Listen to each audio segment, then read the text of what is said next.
Hi, and thanks for watching another instructional video for CSCI 1300. In this video, we will talk about how to read information from a file and store that information into an array. So in this example, imagine that we have a file of numbers that we want to store into some array as integers.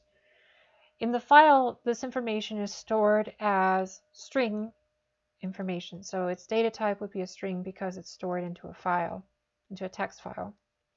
So in order to do something with that, we're going to have to turn that into integers and then use an array to store that information. Once we've gone through the process of grabbing that information, converting it, and storing it into an array, we're going to go through and print the contents of that array to make sure that we're getting all of the values from the file that we are looking for. So in order to do this, we will need to have the name of the file saved as a string. We will have to open an ifstream variable and have it open a file. So we're using the .open on the string name of the file. We have a variable for the line, which is a string to grab the information.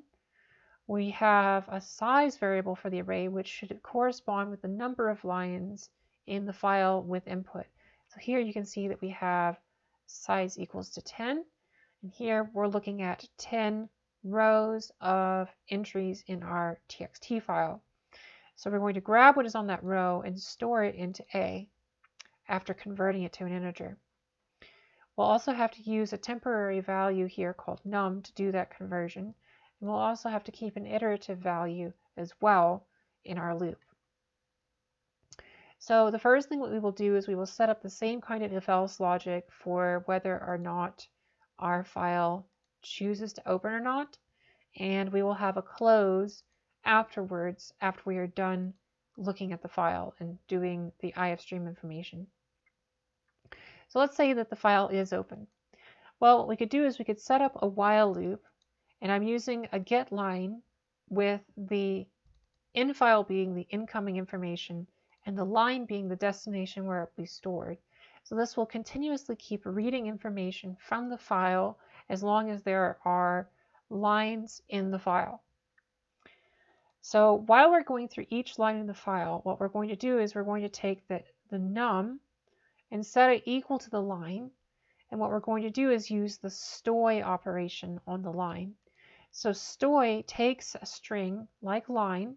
Line is declared as a string, and it's got the string information for, say, like the first line of information. So maybe we grab the first line one at a time.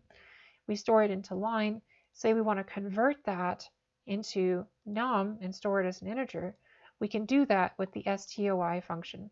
If we pass in the variable that we want to convert. So here we're passing in line into STOY, and we're using that to store the num.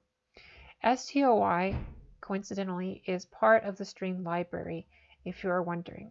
It is a built-in string function from taking strings and parsing into integers. So now let's talk about what we do next. Once we have converted the line into num, we can now store num into the array at some index location. And here we're just using the I value to keep track of the array index. But I here will also be, this will also be associates with line number in the file as well. So the I value will go through here, and it will then take that I value and store a number based on that row that we're at in the file. And once we're done with that, we can close the file and then print the contents of the file. So just to double check what we had before, we have a series of squares from 1 to 10, and we want to store those into the array A here. So let's just run the code and see what we get. And you can see here that we're getting that information here by printing the array. We're not printing anything from the file here in the loop. We're printing after we close the file, which means we've successfully stored the information into the array A, and we have printed the contents of it. That's all for now on storing values from a file into an array using file.io. Thanks for watching and happy coding.